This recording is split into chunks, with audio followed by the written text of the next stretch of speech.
Hi everyone, my name is Lev and this is Smart Cookies, a place where brilliant people share their fascinating stories about entrepreneurship and creation. Today I'm chatting with Nikki Franklin, a brilliant physiotherapist who left her job in London and moved to the Midlands to start her own physiotherapy practice. Nikki and I will talk about what it means to be a small business owner, what works best in attracting new customers, and what you can do as a busy individual to improve your health and physique. Now, if you find this useful, then please like this video and subscribe to our channel, and hopefully more people will understand what they can do to improve their actual day-to-day lives. So, without further ado, let's jump to the call with Nikki. So, hello Nikki. Thank you for joining me today. How are you doing? I'm good, thank you. How are you? I'm good, thank you very much. I'll just paint a picture for our listeners. So the year is 2020. It's the middle of the pandemic, and Nikki Franklin, who's a physiotherapist and a brilliant one, is working in the city of London. And then she decides to stop working there. She goes to the Midlands, relocates to the Midlands in the UK, and starts her own business, her own studio. So Nikki, can you tell us a bit about how that happened? Why did you decide to do this? Yeah, so probably because we're insane, Lev. So that's probably reason number one. But actually, no. So I was what you're right. I was working in London in a very busy clinic that looks after lots of different people, a private musculoskeletal clinic that also works with a lot of performers and people from all walks of life. But I was also working there with my husband, and we had a baby at the beginning of 2020, so about 9 weeks pre-lockdown one. We thought, let's bring a child into this world. So I was already sort of stopping work a little bit because of the pregnancy and the birth.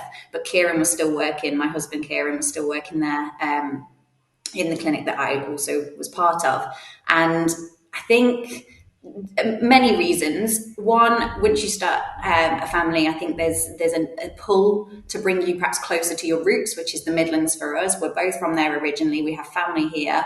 And when you've got a child involved, you kind of want family to be a part of that.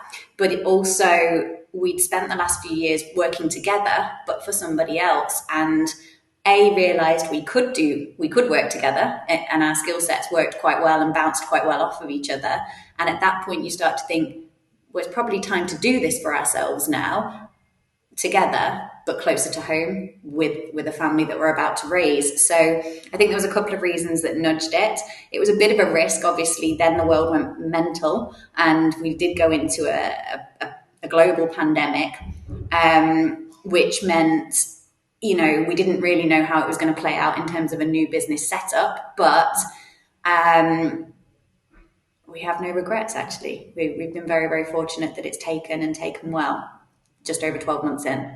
That's brilliant. Yeah. So first of all, congratulations on the anniversary. Yeah. Now, so I guess what's the biggest challenge you had when you just relocated and started something from scratch in the middle of a pandemic? How do you get the first clients? Was it hard? And what was the hardest thing that you find?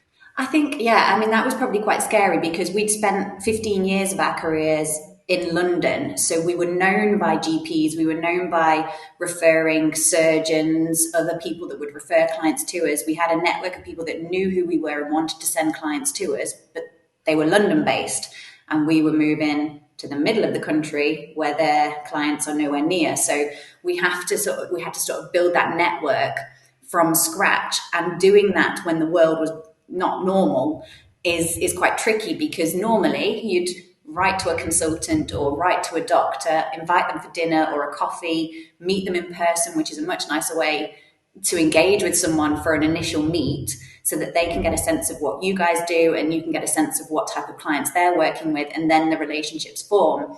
We had to send out emails, letters, a bit of Zoom meets here and there, and it's not your normal networking manner, which is I think a lot of people have found hard over the past 2 years. That human connection has been lost to the internet, really, hasn't it? So I think that was quite challenging, just to try and establish those sort of links. But in the same breath, once you get a few clients through the door, our line of work is very much word of mouth. And, if you do a good job with someone who's in a lot of pain and they feel better after seeing you, the next time they speak to someone who's got an ache, a pain, a niggle, they remember you, they refer to you, and it picks up momentum that way. So I think we really can't discount the how good word of mouth is in our line of work. And we're quite fortunate that where we've based ourselves is very, there's lots of little small villages dotted around, and there is a community feel. So people do talk, and we are getting that kind of trickling through the door that they've heard about us from someone that's been, or someone mentioned it to them, or they've seen us as they've walked past. So we do get that word of mouth referral, which is amazing.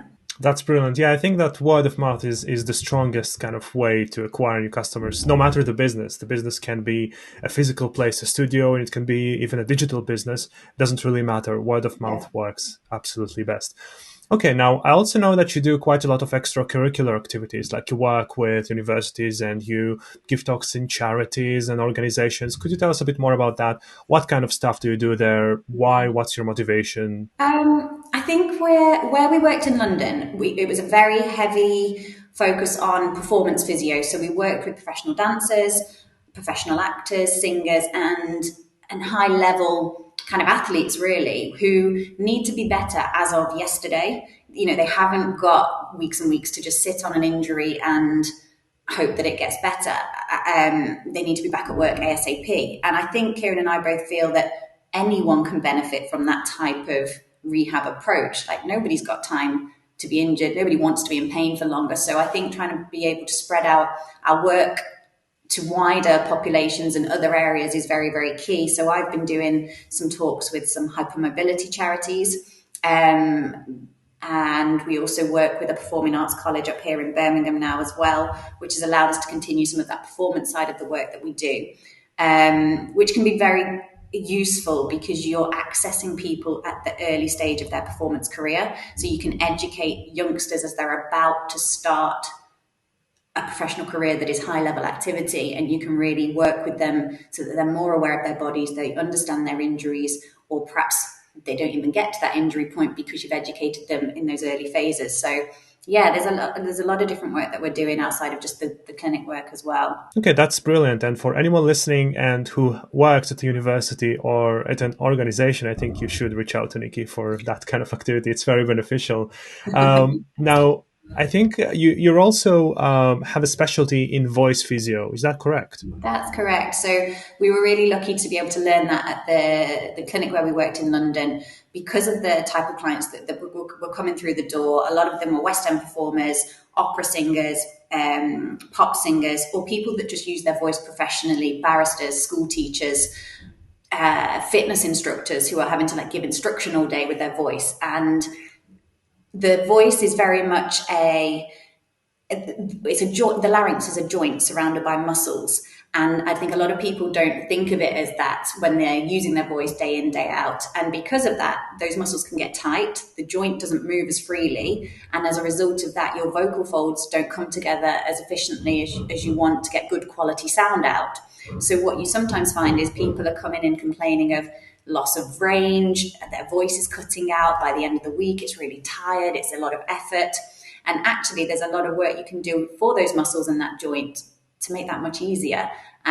So it's a really nice treatment to do, because if that problem is purely muscular and joint related, we can make a lot of difference even in just one session. And you hear that difference in someone's voice straight after the session, which is really nice, because they're usually coming in panicking, thinking they need to change careers because their voice isn't doing what they want it to do.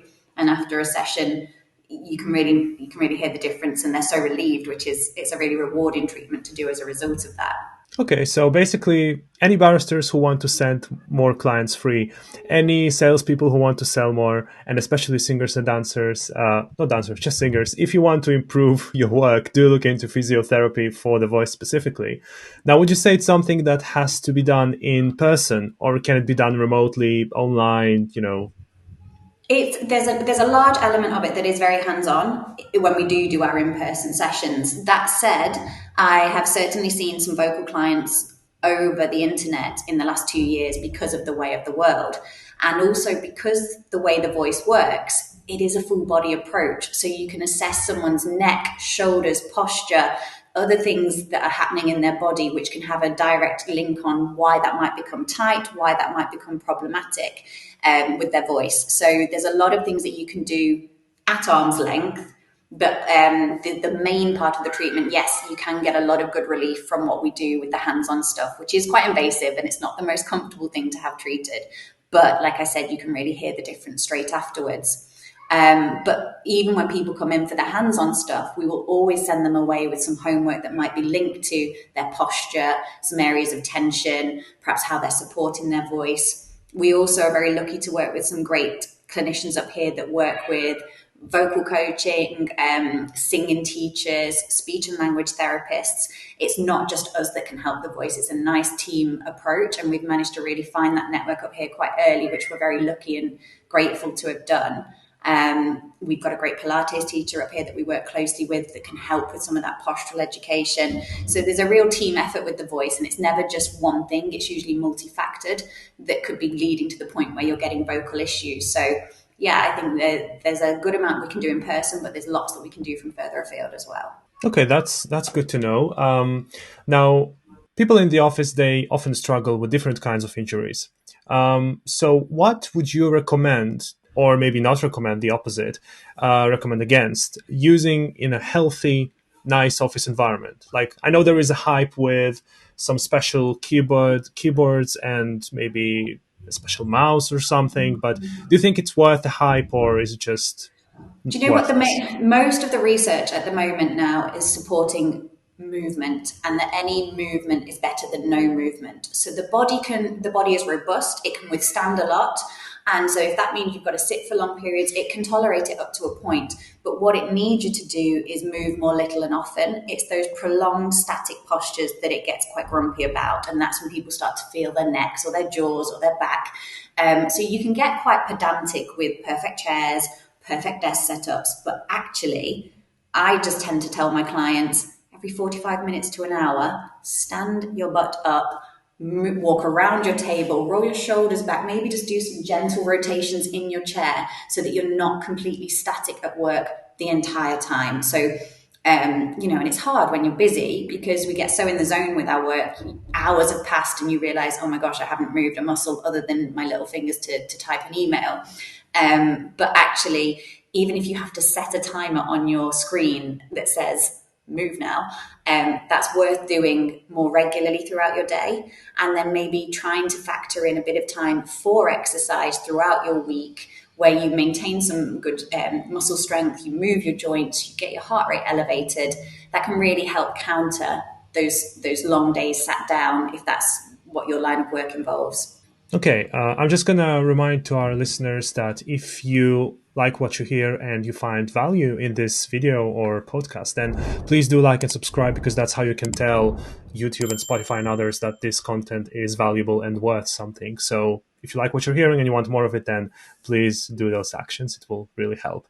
Now, just to follow back on what you said, so would you say that standing desks are a good option that will cause me to constantly move? Because I find if I use a standing desk and I stand up and work, I cannot just statically stand up. I have to keep moving and even kind of dancing without music like a crazy That's person in good the then. office. That's good. And if that's how that works for you, that's good, because I think it's probably personal preference. If some people stand, they might not move around to music quite as much as you do. They still might be quite static with a standing desk. So depending on how you are and what kind of person you are, I think just making sure you move regularly is the best option. So if you do use a standing desk and you don't really come out of that position for a long amount of time, you still probably want to be setting up that desktop reminder that says 45 minutes have passed, wiggle your hips, walk around the room, roll your shoulders back and down, and let's go again. Okay, that makes sense. That's good to know.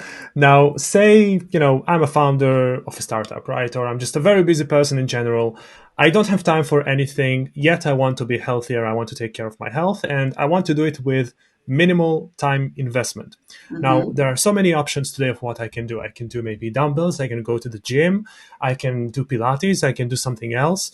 And sometimes it's a bit even overwhelming to just be faced with that choice and know what's the right thing for me. So what would you essentially recommend for very, very busy people to do something once or twice a week? What would be the best type of exercise? It's tricky because also you want to go with something that people will stick at. So you probably just need to pick something that you enjoy. And I would say that's very important. Otherwise, you don't keep it up. And like I said, any movement is better than no movement. And a lot of the kind of research now is showing that even just like an hour's worth can undo a day's worth of sitting, that kind of thing. So pick something you enjoy because then you're more likely to stick at it. And if you only get to do that a couple of times a week and that's your exercise, you're going to get so many benefits for your body, but also your mind, which is so important. So I think if weights is your go-to, there are so many health benefits for putting weight through your body. Your bone density, your muscle strength. It can help reduce pain. It can help improve mood. But equally, if you like Pilates and you like the way that feels on your body, there are so many benefits of that from a core and postural strengthening point of view. So I think just pick something that you're going to stick at and enjoy, and just know that doing that is better than doing nothing. Okay, yeah, that makes sense. And for any geeks like myself, there are also quite nice accessories for PlayStation and like consoles that allow you to actually do sports while you play in front of the telly. So that that could also be a nice option. You do Okay, you, now love. exactly. Now going back to where we started with the business, right? So you're a Yeah. business owner that you're growing yourself, and it's like in technical terms fully bootstrapped because like you didn't go for an external investment from VC to start the whole thing and do it yourself, but rather you're doing it and succeeding in doing it by yourself with your co-founder, with your partner, essentially to make it happen. I guess the final question, and this is what I want to end the program today with, is what are, I would say, your main tips or do's or don'ts for anyone who wants to start their own business today, especially in the times of COVID or post-COVID? I think for us, I mean, we took a massive risk. We were in salaried employment in an area where we had clients that knew us and people that referred to us that knew us. And we literally left it. And I remember specifically my parents, who were probably a bit more worried about our decision than we were, saying to me, is one of you going to get a part-time employed role first, just while you set it up? And actually, we just took the risk and said no, because we wanted to both be completely available to come at this with everything that we've got and just go for it. And we felt that if we were tied up in working elsewhere, that it was going to distract us and take us away from really being able to apply ourselves where we needed to and to take the opportunities when they arose. And that's what you have to do as well. I think that's another important thing. When an opportunity comes, find a way of making it work, like kind of try not to say no, try and take all those opportunities. And then you start to find which opportunities are allowing more growth and where you want to home in on a bit further or expand on a bit more. So I'd say be prepared to take a bit of a risk, because it also, risk taking is a bit scary and fear can drive you. So for us, we had no choice. We had a child, we were living somewhere brand new. We could not let it fail. Like, it had to get going somehow. And that's quite motivational, because the opposite wasn't really an option for us, or we didn't want it to be an option for us. So, we a little bit of fear and a little bit of risk taking is quite useful. And then just grab every opportunity that comes through that door in the first year. And some of those, when you take them, you might find out partway down the line that they weren't the right option to take, but it might open another avenue or a side branch off of. So I think take what you can when you can, and explore those avenues further. Brilliant. So just go for it. Like, understand that there is a risk, Yeah. be fully And aware of be it, in a but position to go, like we did our research while we were still in London. We were already starting to make a few connections with who was up here, who we might want to reach out to when we were on the ground up here. Do your groundwork first, but then just go for it. brilliant. Nikki, thank you very much. So that was Nikki from Franklin Physiotherapy. I will post links to your website where people can find more information and even book sessions with you. I personally recommend that because I've used Nikki's services privately online and it works like brilliantly. So with a warm recommendation, Nikki, thank you very much for joining. And yeah, I'll see you next time. Thanks, Lev. Thank you so much for having me.